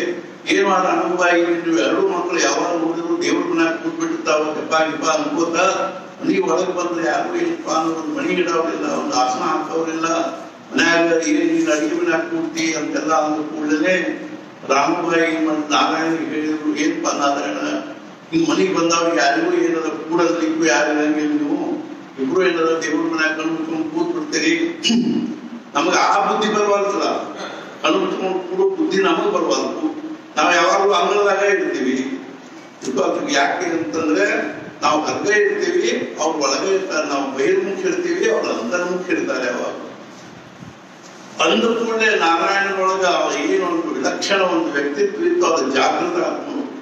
ಅಂದ್ಕೂಡಲೇ ಅವ್ರು ಹೇಳ್ತಾಯಿ, ಅಮ್ಮ ಏನ್ ಕಾಳಜಿ ಮಾಡಬೇಡ, ನಾಳೆ ಬೇಕಾದಷ್ಟು ಮಂದಿ ಬಂದ್ರು ಅವ್ರಿಗೆ ವ್ಯವಸ್ಥೆ ಮಾಡ್ತೀನಿ ನಾನು ಅಂತ ಹೇಳಿ ಬಡ ಒಂದು 7-8 ಹುಡುಗರು ಕರ್ಕೊಂಡು ಅರಣ್ಯಕ್ಕೆ ಹೋಗಿ ಕರಗಸು ಪಾಟ್ಲಿ ಬಾಚಿ ಎಲ್ಲ ತಗೊಂಡು ಹೋಗಿ ಒಂದು ದೊಡ್ಡದು ಗಿಡ ಕಳೆದು ಅವ್ರನ್ನೆಲ್ಲ ಬೆಳಿಗ್ಗೆ ದುಡ್ಡು ಹಾಕಿ ಅವ್ರನ್ನೆಲ್ಲ ಬಡಿಯಾರ ಒಂದು 2-3 ಮಂದಿ ಬಡಿಯಾರ ಕರ್ಕೊಂಡು ಹೋಗಿ ಅವ್ರನ್ನೆಲ್ಲ ಬೆಳಿ ಮಾಡಿಸಿ ಮನಿ ಮಾಡಿ ಮನಿ ತುಂಬಾ ಒಂದು 25-30 ಮನಿ ಹಾಕಿದ್ರು. ಇಂಥ ವಿಚಿತ್ರ ವಿಲಕ್ಷಣ ವ್ಯಕ್ತಿತ್ವ. ಒಂದು ದಿವಸ ಅವ್ರು ಅಂದ್ರು, ಏನಪ್ಪಾ ನಾರಾಯಣ ಮನೆಯೊಳಗೆ ನಾಳೆ 20-25 ಮಂದಿ ಊಟಕ್ಕೆ ಹೇಳಿದ್ವಿ, ಮನ್ಯಾಗ ಒಂದು ಊಟಕ್ಕೆ ಮಂದಿಗೆಲ್ಲ ಬಂದವರಿಗೆಲ್ಲ ಏನ್ ಹಾಕ್ಬೇಕು ಅಂದ್ಕೊಳ್ಳಿ, ಕಾಳಜಿ ಮಾಡ್ಬೇಡವಾ, ನಾನೆಲ್ಲ ವ್ಯವಸ್ಥೆ ಮಾಡ್ತೀನಿ ಅಂತ ತಿಳ್ಕೊಂಡು ಹೇಳಿ ಬಡ ಸಂಜೆನ ಕುಂಬಾರ ಮಂದಿಗೆ ಹೋದ್ರು. ದೊಡ್ಡ ಒಂದು 4 ಹರವಿ ತಗೊಂಡು ಬಂದ್ರು. ತಿಂತಾವು ಹರವಿ ತಗೊಂಡು ಬಂದು ಒಂದು ಕೊಲೆ ಆಗಿಟ್ಟು ಮುಂಜಾನೆ ಎಲ್ಲ ಯಾರ್ಯಾರ ಹೈನಿತ್ತು ಎಲ್ಲ ಮಂದಿಗೆ ಹೋಗಿ ಹೇಳಿ ಬಂದ್ರು, ನಾಳೆ ನಮ್ನಾಗ ಏನು ವಿಶೇಷ ಕಾರ್ಯಕ್ರಮದ, ನಮ್ಮಮ್ಮ ಎಲ್ಲರಿಗೂ ನಿಮ್ಗೆಲ್ಲರಿಗೂ ಮಜ್ಜಿಗೆ ಕೊಡ್ಲಿಕ್ಕೆ ಹೇಳ. ಆಯ್ತು, ಏನ್ ಕಾಯ್ದು ಪ್ರತಿಷ್ಠಿತ ಮನೆತನ ಆಯ್ತು, ಎಲ್ಲಾರು ಹೇಳಿದ್ವಿ ಏನ್ ಕಾಳಜಿ ಮಾಡಬೇಡ, ನಾಳೆ ಒಂದು ದಿವಸ ಏನಿಲ್ಲ ನಿಮ್ಮ ಮನೆಗೆ ನಾವು ಮಜ್ಜಿಗೆ ಎಲ್ಲ ನಿಮ್ಮ ಮನೆಗೆ ಕೊಟ್ಬಿಡ್ತೀವಿ. ಎಲ್ಲಾರು ಇಂತಿಂತ ಕಡೆಗೆ ತುಂಬೆ ಮಜ್ಜಿಗೆ ತಗೊಂಡ್ಬರ್ಕು. ಮತ್ತೆ ಅವ್ರಿಗೆ ಹೇಳ್ತಿದ್ರು, ನೀವು ಯಾರು ತಲಭಾಗಲ್ಲೇ ಬರಂಗಿಲ್ಲ, ಇತರ ಭಾಗದಲ್ಲಿ ನಾನು ನಿಂತಿರ್ತೀನಿ, ಅಲ್ಲಿ ಬಂದು ನೀವು ಮಜ್ಜಿಗೆ ಕೊಡ್ಬೇಕು ನಮ್ಗ. ಅಲ್ಲಿ ಕೂಡ ಆಯ್ತು ಹಂಗ ಮಾಡ್ತೀವಿ. ಮುಂಜಾನೆ 5-5:30 ಸುಮಾರು ಎಲ್ಲಾರು ಪಾಪ ಮಜ್ಜಿಗೆ ಕರ್ಕೊಂಡು ತಂದು ಕೊಟ್ರೆ ಇವು ಹರಿವೆಲ್ಲ ತುಂಬಿ ಮನೆ ತುಂಬಾ ಮಜ್ಜಿಗೆ ಆಗಿಬಿಟ್ಟಿದ್ರು. ಮುಂಜಾನೆ ಅವರು ಎದ್ದು ಅರ್ಥಾತ್ ಏನು ಅಂದ್ರೆ ಬಾಗ್ಲ ತೆಗೆದು ಸರಿ ರಂಗೋಲಿ ಹಾಕ್ಬೇಕು ಅಂತೆಲ್ಲ ಅರ್ಥ ಆಯ್ತು. ನೋಡಿದ್ರೆ ಎಲ್ಲಿ ನೋಡಿದ್ರೆ ಮಜ್ಜಿಗೆನ ಬಿಟ್ಟಿದ್ರು. ನೋಡಿ ಗಾಬರಿ ನಾರಾಯಣ ಏನು ಎಲ್ಲ ಕಡೆ ಹೆಂಗ್ ಮಜ್ಜಿಗೆ ಬಿದ್ದವ್ರು, ಮಜ್ಜಿಗೆ ಬೇಕಂತ ಹೇಳಿದ್ದಲ್ವಾ, ಮಜ್ಜಿಗೆ ವ್ಯವಸ್ಥೆ ಮಾಡೀನಿ ಅಂತ. ಅರ್ಥಾತ್ ರಾಮಬಾಯಿ ಬಂದು ನೋಡಿದ್ರೆ ಆಶ್ಚರ್ಯ ಗಾಬರಿ ಅಲ್ಲ. ಅಲ್ಲಿ ಹೋಗಿ ಎಷ್ಟು ಮಜ್ಜಿಗೆವು ಮತ್ತೆ ಊರ್ ತುಂಬ ಒಟ್ಟು ಮುಗಿದೇ ಇರುವಷ್ಟು ಮಜ್ಜಿಗೆ. ನಮ್ಮ ಹೆಂಗ ಚಪ್ಪನ್ ಹೋಗುದು ಬಂದು ಹೊಟ್ಟು ಸಾಕಾಗಿ ಹೋಗುವಷ್ಟು ಚಪ್ಪನ್ ಹೋಗಿ ಬಂದು ಅರ್ಥಾತ್ ಏನು ಅಂದ್ರೆ ಚೆನ್ನಾಗಿ ಅವಾಗ ನಮ್ಮ ಮನುಷ್ಯನಾಗ ಮತ್ತೊಂದು ಬಂತು ಏನು ಅಂದ್ರೆ ಚಲೋ ಅದ ಅನುಕೂಲ ಆಗ್ತದ, ಪ್ರತಿ ಕೃಷ್ಣ ಜನ್ಮ ಮಾಡ್ತೀವಿ ಒಂದು ಮಾಡಿಬಿಟ್ರೆ ಚಪ್ಪನ್ ಹೋಗಿ ಇಷ್ಟೊಂದು ಭಕ್ತರು ಅಗದಿ ಇಷ್ಟೊಂದು ಉತ್ಸಾಹದಿಂದ ಕೊಡ್ತಾರೆ ಅಂದ್ಕೊಳಕ ಮತ್ ನಾವ್ ಅದೇನ್ ಮತ್ತೆ ಎಲ್ಲ ಕಡೆ ಪ್ರಸಾದ ಕಳಿಸ್ಬಿಟ್ರಾಯ್ತು. ಆಶ್ರಮದವರಂತೂ ನಡೀತದ.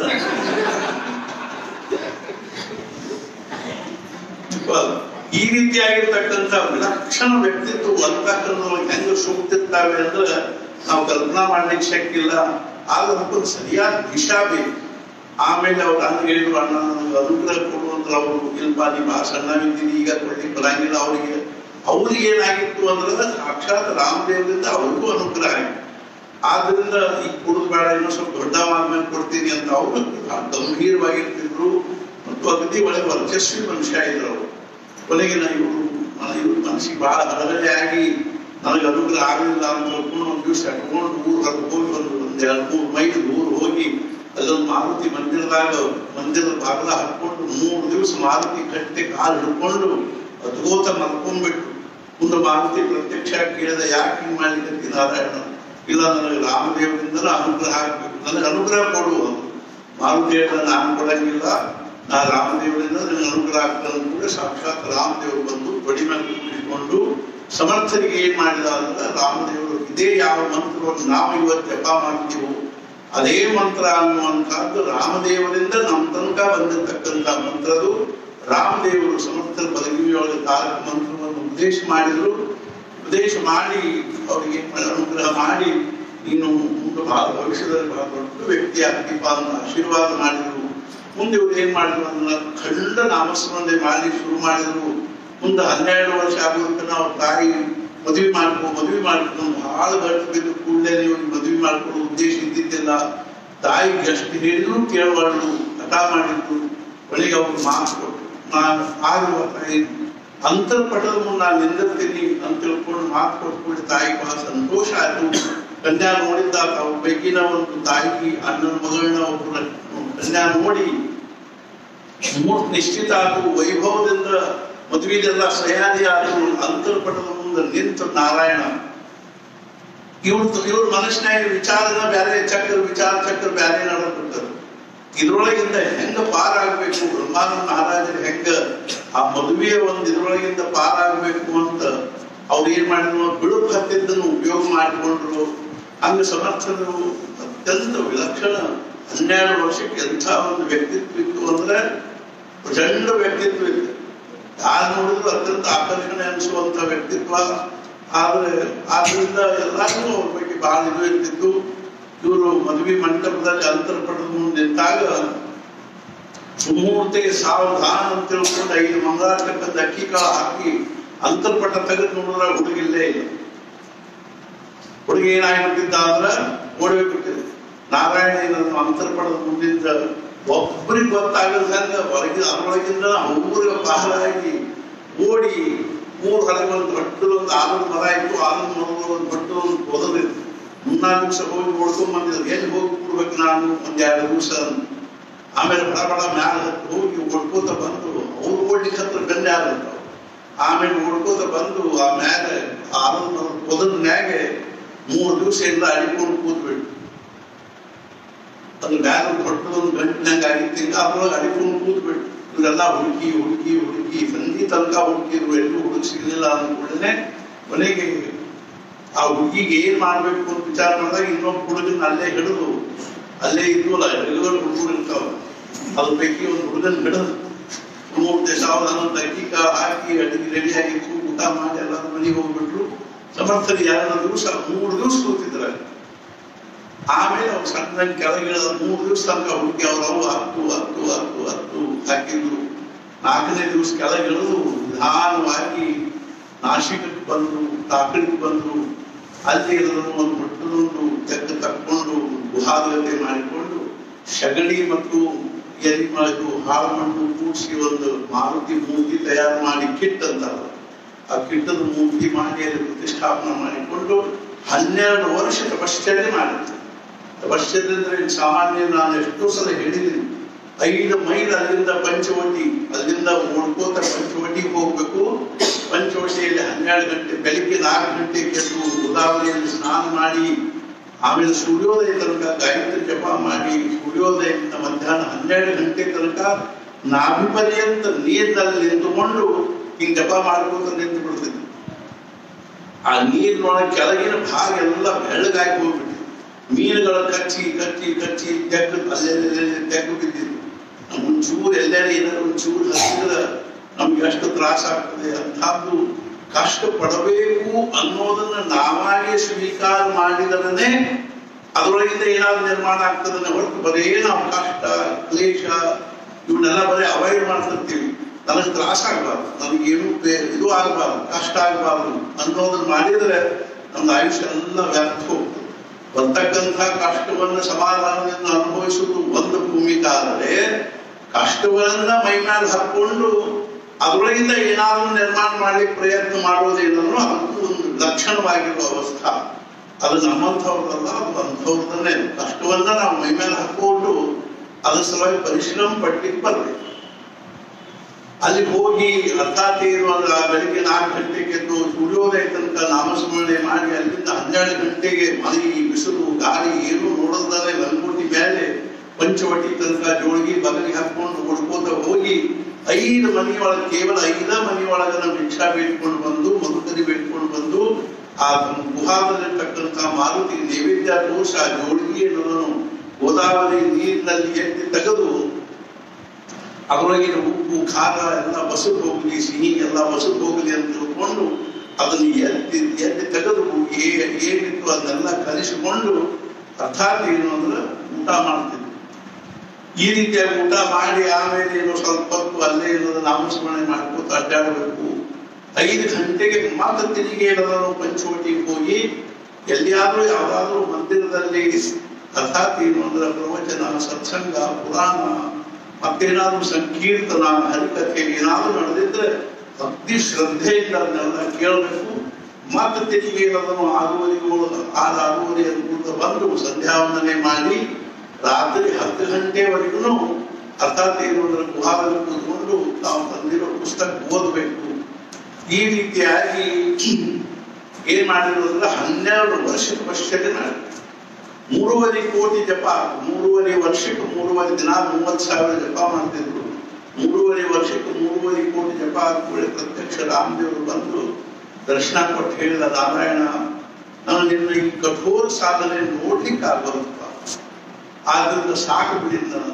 ಅವಾಗ ಅವ್ರು ಹೇಳಿದ್ರು, ರಾಮ ನಂದು 13 ಕೋಟಿ ಸಂಕಲ್ಪದಪ್ಪ, ಆದ್ರೂ ನಾನು 13 ಕೋಟಿ ಆಗುತ್ತಂತ ಬಿಡುವುದಿಲ್ಲ, ನಾ ಮಾಡ್ತೀನಿ ಅಂದಾಗ ರಾಮಂದ ಎಷ್ಟರ ತ್ರಾಸ ಪಡ್ಕೋತಿದೀಯ. ಅವಾಗ ಅವ್ರು ಹೇಳಿದ್ರು, ಮತ್ತು ಲೋಕ ಕಲ್ಯಾಣಕ್ಕಾಗಿ ನಾನು ಕಷ್ಟಪಡದೆ ಇದ್ರು ಹೆಂಗ್ ಮಾಡ್ಬೇಕು, ಆದ್ರಿಂದ ನಾನು ಮಾಡ್ತೀನಿ ಅಂತ ಮತ್ತೆ 7 ಕೋಟಿ ಆಗುವಾಗ ಮತ್ತೊಂದ್ಸಲ ರಾಮದೇವ್ರು ಬಂದೆ, ಈಗರ ಬಿಡಿರಿ ನಾನು, ನೀ 13 ಕೋಟಿ ಆಗುತ್ತಂತ ಇಲ್ಲ ಬರಬೇಡ, ಒಂದು 13 ಕೋಟಿ ಆದ್ಮೇಲೆ ಮತ್ತೆ ರಾಮದೇವ್ರು ಬಂದು ಹೇಳಿದ್ರು. ಅವಾಗ ರಾಮದೇವ್ರು ಹೇಳಿದ್ರು, ಈಗ ನೀನು ನಿಜವಾಗಿ ಏನಾದ್ರು ಅಂದ್ರೆ ಸಮರ್ಥ ಆದನು. ಅವತ್ತಿಂದ ಅವ್ರಿಗೆ ಸಮರ್ಥ ರಾಮದಾಸ ಸ್ವಾಮಿಗಳು ಅಲ್ಲಿ ಕದ್ರು. ನಾ ಏನ್ ಮಾಡಿದೆ ಅಂತಂದಾಗ ಅವ್ರು ಹೇಳಿದ್ರು, 12 ವರ್ಷ ನೀವು ಭಾರತ ಭ್ರಮಣ ಮಾಡು ಆಯ್ತು ಅಂತ. ಆಸೇತು ಹಿಮಾಚಲ ಸಂಪೂರ್ಣ ಭಾರತವನ್ನ 12 ವರ್ಷ ಭ್ರಮಣ ಮಾಡಿ ಬಂದು ಅವ್ರದ್ದು ಏನೇನ್ ಇರ್ತಿತ್ತು, ಅವ್ರ ಲಗೇಜು, ಬ್ಯಾಗು, ಅವೆಲ್ಲ ಏನೇನ್ ಇರ್ತಿತ್ತು ಅಂದ್ರೆ ಒಂದು ಹಿಂದೆ ಬೆನ್ನಿಗೆ ಒಂದು ಕೃಷ್ಣಾಜಿನ ಕಟ್ಕೊಂಡಿರ್ತಿದ್ರು, ಇತ್ಲಾಗ ಜೋಳಿಗೆ, ಆ ಜೋಳಿಗೆ ಒಳಗೆ ಏನಪ್ಪಾ ಅಂದ್ರೆ 1-2 ಬಟ್ಟಿ, ಅದೇ ರೀತಿಯಾಗಿ ಒಂದೇನು ತಟ್ಟಿ ಬುಟ್ಟಿ ಅಷ್ಟು ಇಟ್ಕೊಂಡು ಕೃಷ್ಣಾಜಿನವನ್ನ ಹಿಂದೆ ಬೆನ್ನಿಗೆ ಕಟ್ಕೊಂಡ್ಬಿಟ್ಟಿರ್ತಿದ್ರು. ಯಾಕೆಂದ್ರೆ ಕೂತ್ರ ಅದ್ರ ಮೇಲೆ ಕುಡಿದು ಮಲ್ಕೊಂಡು ಮುದ್ದಕ್ಕೆ ಮಲ್ಕೊಂಡ್ರೆ ಅದ್ರ ಮೇಲೆ ಮಲ್ಕೊಂಡ್ಬಿಟ್ಟು, ಬೇರೆ ಹಾಸಿಗಿಲ್ಲ, ಬದುಕಿಲ್ಲ, ಏನಿಲ್ಲ. ಈ ರೀತಿಯಾಗಿ 12 ವರ್ಷ ಭಾರತವನ್ನೆಲ್ಲ ಸಂಚಾರ ಮಾಡಿ ಮತ್ತೆ ಪಂಚವಟಿಗೆ ಬಂದಾಗ ರಾಮದೇವರಿಗೆ ಹೇಳಿದ್ರು, ಏನ್ ಮಾಡಿದ ನೀನು ಹೋಗಿ ನಿನ್ನ ತಾಯಿ ದರ್ಶನ ಮಾಡು, ಆಮೇಲೆ ಛತ್ರಪತಿ ಶಿವಾಜಿ ಅನ್ನುವಂಥ ಸಿಂಹಾಂಶ ಸಂಭೂತನಾಗಿರ್ತಕ್ಕಂಥ ಒಬ್ಬ ಶಿವಾಜಿ ಅಂತ ಅವನ ಅವತಾರ ಆಗಿದೆ, ಅವನಿಗೆ ನೀನು ಧರ್ಮ ಸ್ಥಾಪನೆ ಮಾಡುವುದಕ್ಕೆ, ರಾಜ್ಯ ಸ್ಥಾಪನೆ ಮಾಡುವುದಕ್ಕೆ ನೀನು ಅವನಿಗೆ ಮಾರ್ಗದರ್ಶನ ಮಾಡುವಂತ ಹೇಳಿದ್ರು. ಅವಾಗ ಸಮರ್ಥರು ಏನಂದ್ರು, ರಾಮ ನನಗೆ ಇನ್ನೊಂದು ವರ್ಷ ಎಲ್ಲಾದ್ರೂ ಏಕಾಂತದಲ್ಲಿದ್ದು ನಾಮಸ್ಮರಣೆ ಮಾಡ್ಬೇಕನ್ಸಿದ್ದೆ.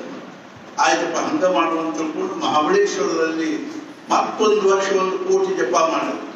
ನಮ್ಗೆ ಯಾವಾಗ ಜಪ ಮುಗಿದಾವೋ, ಯಾವಾಗ ಜಪ ಮಾಡಿ ಬಡ ಹಾಕೊಂಡು ಯಾವಾಗ ನಾವು ಸ್ವಚ್ಛಂದವಾಗಿ ಅಡ್ಡಾಡ್ಕೊಂಡಿದ್ದೀವೋ ಅಂತ ನಮಗೆ ಅನಿಸ್ತದೆ. ಅವ್ರು 12 ವರ್ಷದ ಅಷ್ಟೆಲ್ಲ 24 ವರ್ಷ ಕಷ್ಟಪಟ್ಟೊಳಗೂ ಅವ್ರಿಗೇನು ಅನಿಸ್ತದೆ ಅಂದ್ರೆ ಇನ್ನೂ 1 ವರ್ಷ ನಾನು ನಾಮಸ್ಮರಣೆ ಅಷ್ಟಕ್ಕ ಮುಗಿಲಿಲ್ರಿ. ಅವ್ರಿಗೆ ನಾಮಸ್ಮರಣೆ ಮಾಡೋ ವಾಸನಾ ಮುಗಿದಿದ್ದಿಲ್ಲ ಅಂತ ತಿಳ್ಕೊಂಡನೆ ಮತ್ತೆ ಮಹಾರಾಜನಾಗಿ ಅವತಾರ ಮಾಡಿ ಬಂದು ಮತ್ತೆ ಆಯುಷ್ಯ ತುಂಬ ನಾಮಸ್ಮರಣೆ ಮಾಡಿ. ಅರ್ಥಾತ್ ಏನು ಅಂದ್ರೆ ನಾಮಸ್ಮರಣೆ ವಾಸನ ಇಷ್ಟೊಂದು ಅವರಿಗೆ ಉತ್ಕಟವಾಗಿತ್ತು ಅಂತ. ಮಹಾಬಳೇಶ್ವರದಲ್ಲಿ ಮತ್ತೊಂದು ವರ್ಷ ಇತ್ತು. ಆಮೇಲೆ ಮನೆಗೆ ಹೋದ್ರು, ತಾಯಿ ದರ್ಶನ ಆಯ್ತು, ತಾಯಿ ಕೋಟೆಯಾಗಿತ್ತು. ಅವಾಗ ತಾಯಿ ಹೇಳಿದ್ದು, ನಾರಾಯಣ ಇನ್ನೂ ಅಂತ ಏನು ವಯಸ್ಸಾಗಿಲ್ಪ, ಈಗ ನೀನು ಇನ್ನೂ 36-37 ವರ್ಷವ, ಆದ್ರಿಂದ ನೀನು ಮದುವೆ ಮಾಡಿಕೊ. ಅವಾಗ ಅವ್ರು ಹೇಳಿದಮ್ಮ, ಈ ಅವತಾರದಲ್ಲಿ ಮದುವೆ, ಈ ಅವತಾರದಲ್ಲಿ ನಾನೆಲ್ಲ ಆಯುಷ್ಯೆಲ್ಲ ಗುಡ್ಗಾಡಿನ ಕಲಿಬೇಕಾಗಿದೆ, ಆದ್ರಿಂದ ಈ ಅವತಾರದಲ್ಲಿ ಮದುವೆ ಇಲ್ಲ, ಮುಂದಿನ ಅವತಾರದಲ್ಲಿ 1-2 ಮದುವೆ ಆಗ್ತೀನಿ ಅಂತ ತಿಳ್ಕೊಂಡು ಹೇಳಿದ್ರು. ಆ ಪ್ರಕಾರವಾಗಿ ಅವರೇ ಅದರ ಆಡುಬಾಯಿನ ಗೀತಾಬಾಯಿಯಾಗಿ ಹುಟ್ಟಿ ಬಂದರು. ಅದೇ ಸೂರ್ಯಾಜಿ ಬಂದರೆ ಏನಾದ್ರು, ರಾವಣಿ ಆದರು, ಅದೇ ಸಮರ್ಥರ ಏನಾದ್ರು ಮಹಾರಾಜರಾಗಿ ಅವತಾರ ಮಾಡಿ ಬಂದರು ಅನ್ನೋದು ನಾವು ನೋಡ್ತೀವಿ. ಆಮೇಲೆ ಸಮರ್ಥ ರಾಮದಾಸ ಸ್ವಾಮಿಗಳು ಛತ್ರಪತಿ ಶಿವಾಜಿಗೆ ಅನುಗ್ರಹ ಕೊಟ್ಟು ಅವನಿಂದ ಏನ್ ಮಾಡಿದ್ರು ಅಂದ್ರೆ ಹಿಂದೂ ಸಾಮ್ರಾಜ್ಯ ಸ್ಥಾಪನೆ ಮಾಡಿಸಿದ್ರು. ನಮ್ಮ ಭಾರತೀಯ ಸನಾತನ ವೈದಿಕ ಪರಂಪರೆಯನ್ನು ಸಂರಕ್ಷಣೆ ಮಾಡುವ ಸಲುವಾಗಿ ಗೋಬ್ರಾಹ್ಮಣ ಪರಿಪಾಲನೆಗಾಗಿ ಛತ್ರಪತಿ ಶಿವಾಜಿಯನ್ನ ಅನುಗ್ರಹ ಮಾಡಿ ಅವನನ್ನ ಏನ್ ಮಾಡಿ ರಾಮರಾಜ್ಯ ಸ್ಥಾಪನೆ ಮಾಡಲಿಕ್ಕೆ ಅವನಿಗೆ ಅನುಗ್ರಹ ಮಾಡಿದ್ರು. ಆ ಪ್ರಕಾರವಾಗಿ ರಾಮರಾಜ್ಯ ಸ್ಥಾಪನೆ ಸಮರ್ಥ ಶಿವಾಜಿಯ ಕಾಲದಲ್ಲಿ ಎಲ್ಲಿ ನೋಡಿದಲ್ಲಿ ಎಷ್ಟೊಂದು ಧರ್ಮ ಅನ್ನುವಂತಹದ್ದು ಇದು ಆಗಿತ್ತು. ಆಮೇಲೆ ಮುಂದೆ ಈ ರೀತಿಯಾಗಿ ಇವರು ಸಹಿತ 106 ಜನ ಶಿಷ್ಯರು, ಕಲ್ಯಾಣ ಸ್ವಾಮಿ, ಕೇಶವ ಸ್ವಾಮಿ, ಉದ್ಧವ ಗೋಸಾವಿ ಅಂತ ತಿಳ್ಕೊಂಡು ಅನೇಕ 300 ಜನ ಶಿಷ್ಯರು ಇವರ ಜೊತೆಗೆ ಇರ್ತಿದ್ರು. ಯಾವಾಗಲೂ ಭಾರತದಲ್ಲಿ 1200 ಮಠಗಳನ್ನು ಸ್ಥಾಪನಾ ಮಾಡಿದ್ರು. ಅದೇ ರೀತಿಯಾಗಿ ಪ್ರತಿಯೊಂದು ಮಠದವರು ಮಾರುತಿ ಸ್ಥಾಪನಾ ಮಾಡಿದ್ರು. ಅದೇ ರೀತಿಯಾಗಿ ಏನು ಅಂದ್ರೆ ಸಮರ್ಥ ರಾಮದಾಸ ಸ್ವಾಮಿಗಳು ಅರ್ಥಾತ್ ಏನು ಅಂದ್ರೆ ಅತ್ಯಂತ ತಮ್ಮ ದಿವ್ಯ ಅನುಭವಗಳನ್ನೆಲ್ಲ ಇದನ್ನು ಮಾಡಿ ಆಮೇಲೆ ಅವರು ಏನ್ ಮಾಡಿ ದಾಸಬೋಧ ಅನ್ನುವಂತ ಒಂದು ಶಿವಧರ ಗಳಿ, ಶಿವಧರ ಅನ್ನುವಂತ ಒಂದು ಸ್ಥಾನ ಇದೆ. ಅದ ಹೆಂಗ ಸುತ್ತಲೂ ಗುಡ್ಡದ ಮಧ್ಯದಲ್ಲಿ ಕೊಳ್ಳದ, ಆ ಕೊಳ್ಳದಲ್ಲಿ ಒಂದು ದೊಡ್ಡ ಗುಹಾದ, ಆ ಗುಹಾದಲ್ಲಿ ಇದ್ದುಕೊಂಡು ಅವ್ರು ಏನ್ ಮಾಡಿದ್ರು ಅಂದ್ರೆ ದಾಸಬೋಧವನ್ನು ಅವರು ಹೇಳಿದರು. ಕಲ್ಯಾಣ ಸ್ವಾಮಿ ಬರೆದರು. ಈ ರೀತಿಯಾಗಿರ್ತಕ್ಕಂಥ ದಾಸಬೋಧ, ಮನಾಚೇಶ್ವರ, ಆತ್ಮಾರಾಮ ಇತ್ಯಾದಿ ಗ್ರಂಥಗಳನ್ನು ಬರೆದರು. ಲಕ್ಷಾವಧಿ ಜನರಿಗೆ ಭಗವಂತನ ನಾಮಸ್ಮರಣೆ ಒಂದು ಅರ್ಥಾತ್ ನಾಮಸ್ಮರಣೆಗೆ ಅರ್ಥಾತ್ ಏನು ಅಂದ್ರೆ ಉಪದೇಶ ಮಾಡಿದ್ರು, ಅನುಗ್ರಹ ಕೊಟ್ಟರು, ಅವರು ನಾಮಸ್ಮರಣೆ ತೊಡಗಿಸಿದ್ರು. ವಿಲಕ್ಷಣವಾಗಿರ್ತಕ್ಕಂಥ ಕಾರ್ಯವನ್ನು ಮಾಡಿ ಅರ್ಥಾತ್ ಏನು ಛತ್ರಪತಿ ಶಿವಾಜಿಯನ್ನು ಮುಂದಿಟ್ಟುಕೊಂಡು ಅವರಿಗೆ ಮಾರ್ಗದರ್ಶನ ಮಾಡ್ತಾ ಇದ್ರು. ಅದೇ ರೀತಿಯಾಗಿ ಅವರು ಒಬ್ಬೊಬ್ಬರು ಶಿಷ್ಯರು ಎಂಥ ವಿಲಕ್ಷಣವಾಗಿರ್ತಕ್ಕಂಥ ಒಂದು ನಿಷ್ಠೆ, ಶ್ರದ್ಧೆ, ಭಾವನಾ, ಭಕ್ತಿ ಉಳ್ಳವರಿದ್ರು ಅಂದ್ರೆ ಬ್ರಹ್ಮಾನಂದ ಮಹಾರಾಜ ಚರಿತ್ರೆಯಲ್ಲಿ ಒಂದು 5 ಮಂದಿ ಬರೆದಿದ್ರು. ಅದೇ ರೀತಿಯಾಗಿ ವೀಣಾಬಾಯಿ, ಅಕ್ಕಾಬಾಯಿ ಅನ್ನುವಂಥ ಒಂದು ಹೆಣ್ಮಕ್ಕಳು ಸಹಿತ ಎಷ್ಟೊಂದು ನಿಷ್ಠಾವಂತರಾಗಿದ್ರು.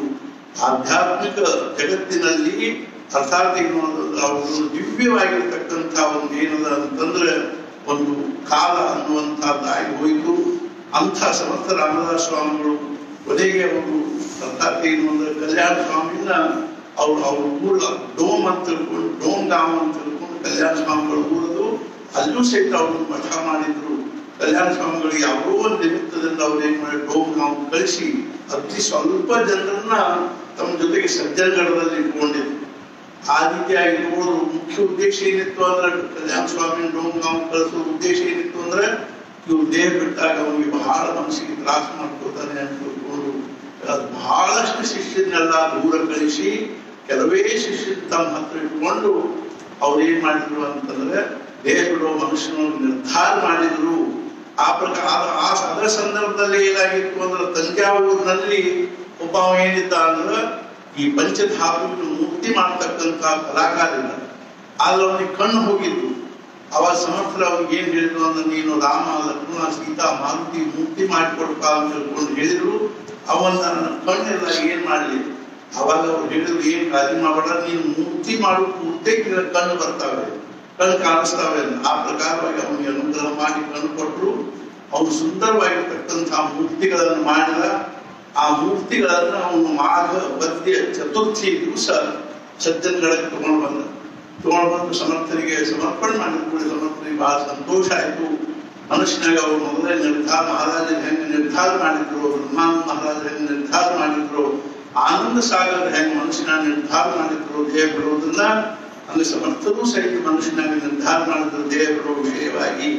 ಅರ್ಥಾತ್ ಏನದಕ್ಕೆ ಅನುಸಾರವಾಗಿ ಅವರು ತಮ್ಮ ಬಹಳಷ್ಟು ಜನರನ್ನೆಲ್ಲ ಶಿಷ್ಯರನ್ನು ದೂರ ಕಳಿಸಿ ತಮ್ಮ ಜೊತೆಗಿದ್ದ ಕೆಲವು ಶಿಷ್ಯರಿಗೆ ಮುಂದಿನವಾದ ಪರಿಸ್ಥಿತಿಯ ಬಗ್ಗೆ ಸೂಕ್ಷ್ಮವಾಗಿ ಕಲ್ಪನೆ ಕೊಟ್ಟು ಮಾಘವದ್ಯ ನವಮಿ ದಿವಸ ಅವ್ರೇನ್ ಮಾಡಿದ್ರು ಅಂತಂದ್ರೆ ಮಾಘವದ್ಯ ನವಮಿ ದಿವಸ ಬೆಳಿಗ್ಗೆ ಸ್ನಾನ ಇತ್ಯಾದಿಗಳನ್ನೆಲ್ಲ ಮಾಡಿ 12 ಗಂಟೆವರೆಗೂ ಅರ್ಥಾತ್ ಏನು ತಮ್ಮ ಶ್ರೀನಗರದಲ್ಲಿ ತಾವು ಮಲ್ಕೊಳ್ಳೋ ಕೊಲಿಯಲ್ಲೇನೆ ಛತ್ರಪತಿ ಶಿವಾಜಿ ಅವರೊಂದು ಹಿತ್ತಾಳಿ ಮಂಚವನ್ನು ಕೊಟ್ಟಿದ್ದ. ಅಲ್ಲೇ ಶ್ರೀನಗರದಲ್ಲಿ ಅದು ಇವತ್ತು ಅಲ್ಲಿ ನೋಡ್ಲಿಕ್ಕೆ ಸಿಗ್ತದೆ. ಅದೇ ರೀತಿ ಅವರು ಶಿಷ್ಯರಿಗೆ ಆ ಕಲ್ಯಾಣ ಸ್ವಾಮಿ ತಂದೆ ನೀರು ತುಂಬಿಕೊಂಡು ಬಂದಿರುವೆ ಅದು ಹಂಡೇನೂ ಅಲ್ಲೇ ಇಟ್ಟಾರೆ. ಈಗ ಅನೇಕ ವಸ್ತುಗಳನ್ನು ಇಟ್ಟಾರ ಅಲ್ಲಿ. ಅಲ್ಲೇನೆ ಅವರು ಕೂತ್ಕೊಂಡು ರಾಮದೇವರು ಪೂಜೆ ಮಾಡಿದ್ರು. ಪೂಜೆ ಮಾಡಿ ಸರಿಯಾಗಿ 12 ಗಂಟೆಗೆ ಸಮರ್ಥ ರಾಮದಾಸ ಸ್ವಾಮಿಗಳು ತಮ್ಮ ದಿವ್ಯವಾಗಿರ್ತಕ್ಕಂಥ ತೇಜವನ್ನ ಅರ್ಥಾತ್ ಏನು ಅಂದ್ರೆ ಭಜನೆ ಮಾಡ್ತಾ ಆಮೇಲೆ ಉಪದೇಶ ಮಾಡ್ತಾ ಹೇಳಿದ್ರೆ ಏನು ಅಂತಂದ್ರೆ ಇನ್ನು ಮುಂದೆ ನೀವೆಲ್ಲರೂ ನೀವು ನಡ್ಕೊಂಡು ಹೋಗ್ಬೇಕು ಅಂತ ತಿಳ್ಕೊಂಡೆಲ್ಲ ಹೇಳಿ ಆಮೇಲೆ ಸಮರ್ಥ ರಾಮದಾಸ ಸ್ವಾಮಿಗಳು ತಮ್ಮ ದಿವ್ಯವಾಗಿರ್ತಕ್ಕಂಥ ತೇಜವನ್ನ ತಮ್ಮ ಅವರ ಮುಖದೊಳಗಿಂದ ಆ ತೇಜ ಏನದನ್ನು ಹೊರಗೆ ಬಂದು ಶ್ರೀರಾಮದೇವರ ಮುಖದಲ್ಲಿ ಪ್ರವೇಶ ಆದದ್ದನ್ನ ಅಲ್ಲಿ ಕೂತವರೆಲ್ಲರೂ ಇದ್ದವರೆಲ್ಲರೂ ನೋಡಿದ್ರು. ಅಂಥ ಒಂದು ದಿವ್ಯವಾಗಿರ್ತಕ್ಕಂತಹ ಪ್ರಕಾಶ ಏನದು, ಹೇಗೆ ಏನದು, ಅದೇನಾಯಿತು ಅಂದ್ರೆ ರಾಮದೇವರ ಮುಖದಲ್ಲಿ ಪ್ರವೇಶ ಆದ ಕೂಡಲೇ ಸಮರ್ಥರು ತಮ್ಮ ದೇಹವನ್ನು ಬಿಟ್ಟರು ಅನ್ನುವಂಥದ್ದು ಆ ಒಂದು ದಿವ್ಯವಾಗಿರ್ತಕ್ಕಂತಹ ಪ್ರಸಂಗವನ್ನು ನಾವು ಸ್ಮರಣೆ ಮಾಡಿಕೊಂಡು ಇವತ್ತು ನಾವೆಲ್ಲರೂ ಸದ್ಗುರುಗಳ ದಿವ್ಯ ಸಾನ್ನಿಧ್ಯದಲ್ಲಿ ಆ ಸಮರ್ಥ ರಾಮದಾಸ ಸ್ವಾಮಿಗಳಿಗೆ ಇನ್ನು ಮಾಘವದ್ಯ ನವಮಿ, ದಾಸನವಮಿ ಅಂತ ಅನ್ಸ್ಕೊಳ್ಳುವಂತಹ ಈ ದಿವಸ ನಾವೆಲ್ಲರೂ ಏನ್ ಮಾಡೋಣ, ಆ ಸದ್ಗುರುಗಳಿಗೆ, ಆ ಸದ್ಗುರು ಶ್ರೇಷ್ಠರಾಗಿರ್ತಕ್ಕಂತಹ ಸಮರ್ಥ ರಾಮದಾಸ ಸ್ವಾಮಿಗಳಿಗೆ ನಮ್ಮ ಅಂತಃಕರಣ ಪೂರ್ವಕವಾಗಿರ್ತಕ್ಕಂತಹ ಒಂದು ಶ್ರದ್ಧಾಂಜಲಿಯನ್ನ ಈ ಪುಷ್ಪಗಳ ಮೂಲಕವಾಗಿ ಅವರಿಗೆ ಸಮರ್ಪಣೆ ಮಾಡಿ ಆಮೇಲೆ ನೈವೇದ್ಯ ಆರತಿ ಅನ್ನುವಂಥದ್ದಾಗ್ತದೆ. ಅದರ ಅರ್ಥಾತ್ ಏನು ಅಂದ್ರೆ ನಾವೆಲ್ಲರೂ ಅವರಲ್ಲಿ ಅನನ್ಯವಾಗಿ ಪ್ರಾರ್ಥನೆ ಮಾಡೋದು, ಮಹಾರಾಜ ಸಮರ್ಥರಲ್ಲಿ ನಾವೆಲ್ಲರೂ ಪ್ರಾರ್ಥನೆ ಮಾಡೋದೇನು ಅಂದ್ರೆ ನಮಗೆ ಅರ್ಥಾತ್ ಏನು ಅಂತಂದ್ರೆ ಆಯುಷ್ಯ, ಆರೋಗ್ಯ, ಐಶ್ವರ್ಯಗಳನ್ನು ಅನುಗ್ರಹಿಸಿರಿ. ಅದೇ ರೀತಿಯಾಗಿ ಮುಖ್ಯವಾಗಿ ನಮಗೆಲ್ಲರಿಗೂ ಏನು ಅಂತಂದ್ರೆ ಭಗವಂತನಲ್ಲಿ ಭಕ್ತಿ, ನಾಮದಲ್ಲಿ ಪ್ರೇಮ ಹಾಗೂ ಸದ್ಗುಣ ಅನನ್ಯವಾಗಿರ್ತಕ್ಕಂತಹ ನಿಷ್ಠೆಯನ್ನು ಕೊಟ್ಟಿ ಅಂತ ಕರ್ತವ್ಯದಿಂದ ಪ್ರಾರ್ಥನೆ ಮಾಡ್ತಾ ಸಮರ್ಥ ರಾಮದಾಸ ಸ್ವಾಮಿ ಮಹಾರಾಜ್ ಕಿ ಜೈ, ಶ್ರೇಷ್ಠ ಗಂಗಾಧರ ಸ್ವಾಮಿ ಮಹಾರಾಜ್ ಕಿ ಜೈ, ಮಹಾರುದ್ರ ಹನುಮಾನ್ ಕಿ ಜೈ, ಶ್ರೀ ಅನಂತಕೋಟಿ ಬ್ರಹ್ಮಾಂಡ ನಾಯಕ ರಾಜಾಧಿರಾಜ ಸಚ್ಚಿದಾನಂದ ಸದ್ಗುರು ಶ್ರೀ ಬ್ರಹ್ಮಚೈತನ್ಯ ಮಹಾರಾಜ್ ಕಿ ಜೈ, ಸದ್ಗುರು ಶ್ರೀ ಬ್ರಹ್ಮಾನಂದ ಮಹಾರಾಜ್ ಕಿ ಜೈ. ಜೈ ಜೈ ಜೈ ರಘುವೀರ ಸಮರ್ಥ.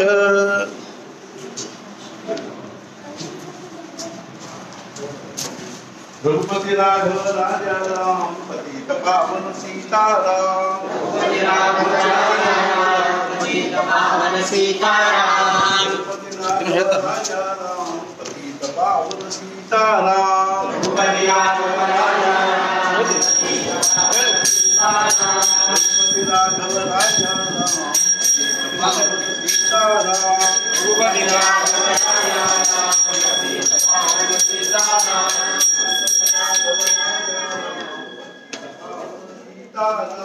रघुपति राघव राजा पतित पावन सीताराम,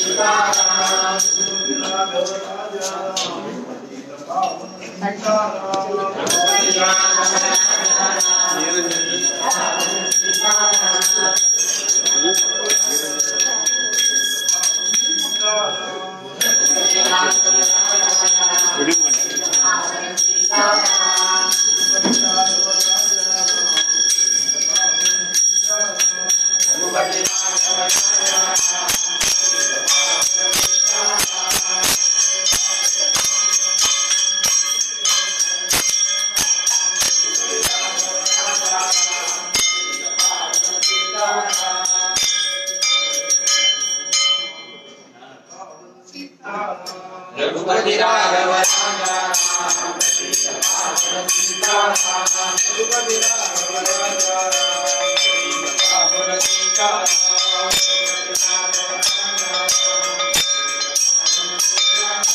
रघुपति राघव राजा पतित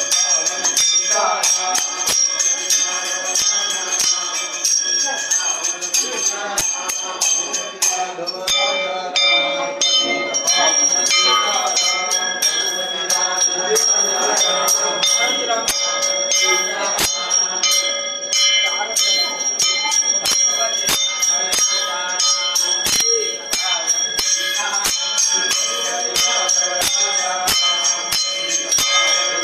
सीताराम,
सर्वातीतं गगनसदृशं तद्वाचाभिलक्षं येनं नित्यं विमलमचलं सर्वदेशाधिभूतं भावानीतं त्रिगुणरहितं सद्गुरुं तं नमामि।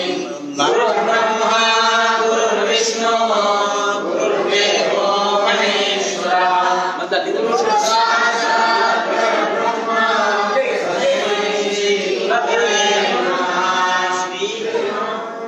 श्रीपति राघव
स्मरण जय जय राम पार्वती पदे हर हर महादेव कुंडले गौरहरि विठ्ठल श्री अनंत कोटि ब्रह्मांड नायक राजाधिराज सच्चिदानंद सद्गुरु श्री ब्रह्म चैतन्य महाराज की जय। सद्गुरु श्री ब्रह्मानंद महाराज की जय। जय जय गुरुदेव श्री राम समर्थ जय देवा जय देवा जय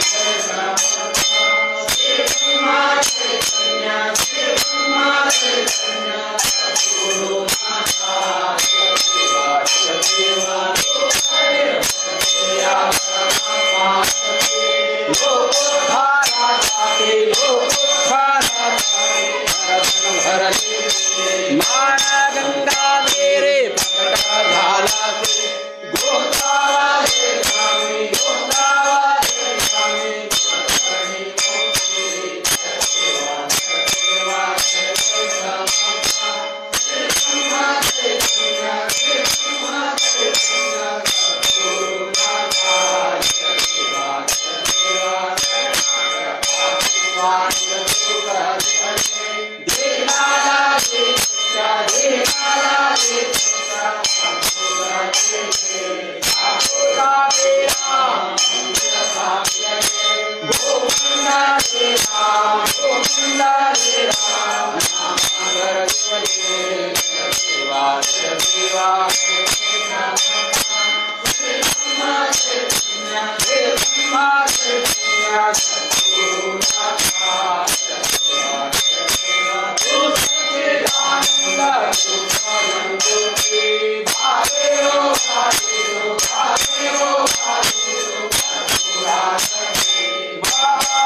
वीर समर्थ श्री ब्रह्मदेव महाराज की जय। सद्गुरु श्री ब्रह्मानंद महाराज की जय। स्वामी महाराज की जय। जय वीर समर्थ।